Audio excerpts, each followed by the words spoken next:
Hello and welcome to Lit Illuminated. I'm thrilled to have you here with me today. This is a space where I talk to you about the books I'm currently reading, and we investigate the ways that stories and books help us understand ourselves a little bit better, as well as seeing how we're connected to the wider world and also how stories continue to inform us through the generations. And so today I want to talk to you about Baress and Baress's newest book, Gabrielle. I read Baress's book, The Postcard, last year and just loved it so much. And so when I saw this new book out, I picked it up right away. And so her first book, The Postcard, well, at least the one that I read, The Postcard, was about her family, but she again turned it into novel. So she took historical family information and put it in novel form. And they did it again here, the sisters with Anne and Claire. And in this one, they look at their great grandmother.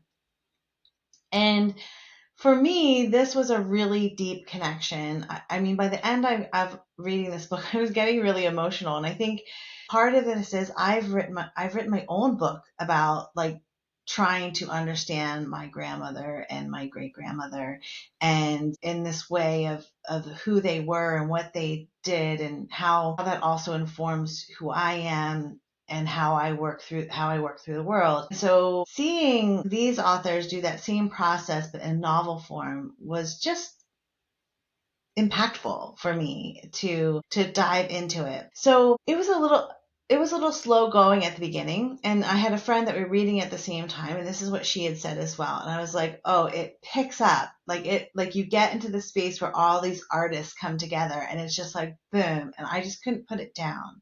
So if you are picking it up, don't get frustrated that it's a little slow at the beginning. I think you have to build up who these people are and what they're doing in this space.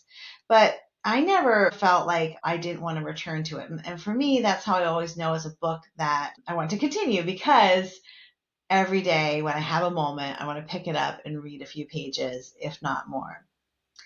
I think the other thing for me that was really interesting that I feel I just read a book about Katherine Mansfield, which if you're following me on Lit Illuminated, you would have heard me talk about that.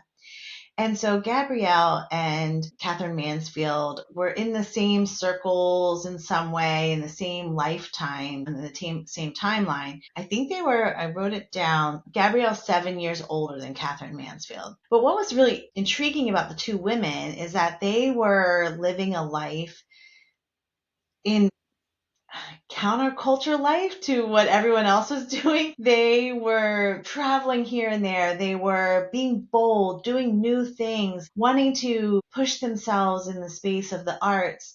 In the war, they're both traveling all over the place. You know, like while the war's happening and they're somewhat being impacted by it, they're also not, which is really interesting that both women are like parallel in this space. So for me, someone who really is interested in the arts, interested in literature, to watch these lives of these two women in similar time periods, and how they were walking and navigating life at that time, it was fascinating. I was just really intrigued by that. And I'm trying to figure out, as I mentioned, so often that the books are informing us of something. The fact that I've read two books in that same vein, same time period of women pushing against the boundaries, pushing against the norms, is specifically in the area of the arts and writing. So I think there's a message there for me. I'm still trying to figure out what that is. At my deep core, I think I know. It's just recognizing it that sometimes when we are in those art spaces, it requires a bold move occasionally that does push against what society expects of us. And sometimes that's difficult to make those decisions, especially when there's a specific lens that's placed on you.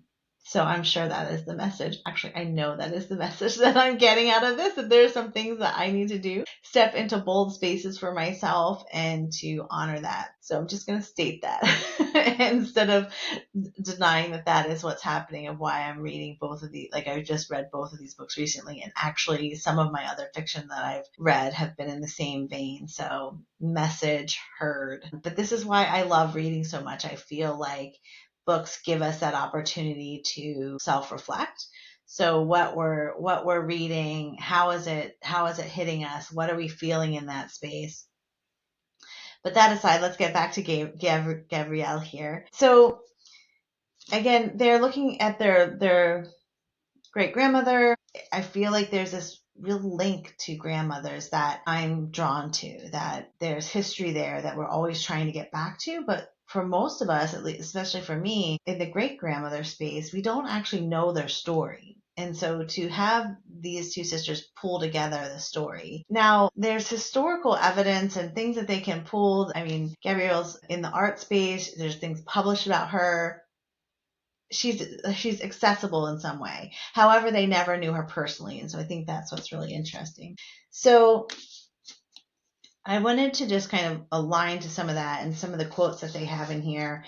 And this was when they're talking about, this is later in the book, about going into like why they're even writing this.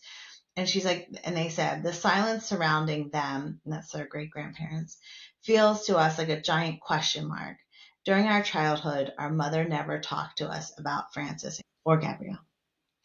And I feel like this was my own investigation in looking at my Nana and great grandmother, was the silence that was there. I never knew either one of them, and they were talked about, but it wasn't in a way that I could get to know them. And I feel like they're kind of dealing with that silence and trying to build this. And there was some frustration there on their mom's part that they were even writing this, because there was some animosity there, which if you read the book, you will understand why. And to just put this in a very, blunt space and say it, that Frances and Gabrielle had 4 children. The children were just seemed, and this was towards the end when I was getting really emotional. The children were just part of life. They didn't interact with them. They didn't see them as important. Their lives were like in their heads, and their experience was so important to the two of them that the children were just there, and half the time, in school and with nannies, and not really individuals that they invested their lives in. So that explains the silence and why that silence even existed in that space. So the other thing I want to talk about is, I was saying about the Katherine Mansfield in this space and how they were traveling. They were both traveling around in the world and pushing against those norms. And in this quote, this is actually from her, maybe a journal or something. It just says that she will say years later. Quote, I've always lived like an adventurer, allowing myself to do things others wouldn't allow themselves. I would have liked to travel a great deal more. I was frustrated sometimes at not being able to have all the adventures I wanted. And so I had those adventures within the relationships I had with people. So if that gives you a sense of Gabrielle in some way and the way she was seeing the world. The other interesting thing about this is that she was a really dominant presence in the space of men and men in arts. And in some way, it sounds like, and it felt like in reading this, that she was like a center, a core to this. They talked about her being an illuminator at one point. Like she put her own artistic things aside and allowed this space for others to flourish and grow. And she was this illuminator to what was happening and really getting energized by it, but also then stepping back and allowing the others to get the glory in some way. But through all of it, she was the center. And later on, there's a discussion of how she was the center of like the publication and this whole group of people. Gabby was the heart of it. And this is another quote where things are happening. I believe they're in New York at the time. Like at one point she was on the outskirts and then she was back in. And this quote was, once again, it is she who's leading the dance. She who established herself as the central figure amongst the artistic intelligentsia. And I think that is also the core of who she was. As an illuminator, they came around her and flourished. And she seem to thrive on that and sit in that space with a weird intensity and grace. Grace might not be the right word. I'm trying really hard Because I think there's this balance, and this was also the conversation with Katherine Mansfield. Like, people really were against her in some way and what the things that she did in life, because it was so against what she should have done. And so the complexity here is that this is a story written by the great granddaughters, and their grandfather was essentially ignored by his mother. And so there's pain there. And to just say, Gabrielle was alive when these two women were alive as children, and they never knew her. So there's also that pain, right? That she didn't even care about them. So there is this real sense of loss and grief, and in the not knowing. And in the not knowing was also just because she didn't want to know them. It wasn't that she was no longer there, which is the situation with me, with my great grandmother, right? Like, she was dead she died when I was born. So, right, like, there's things that you can't access when they're not there, but they would have had the opportunity to access that had she cared about them. There's that complexity about her as a person. But then there's also this part of her as this heart of this artistic community that's so fascinating that you're just like, whoa, what a life she lived in that space, and to thrive and be involved in the thought process and the thinking through things, and pushing against all those norms.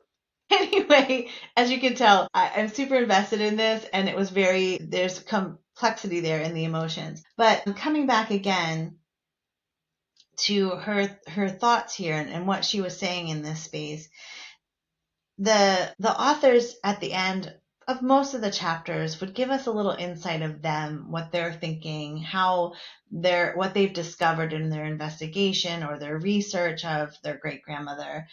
And in this one, this is how it starts. I was talking about Gabrielle with some friends yesterday, trying to explain why we wanted to rescue her from obscurity, erase her erasure.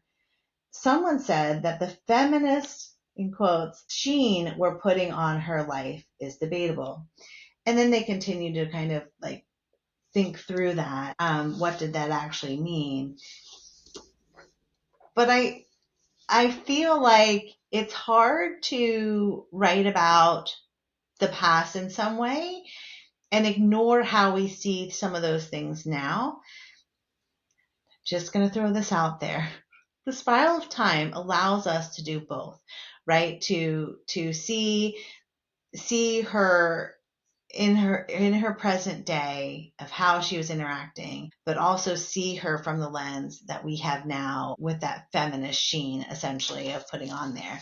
But I do think that was part of the conversation here, and maybe that's not what she was thinking in this space, but even how she moved through life, I think it was definitely there.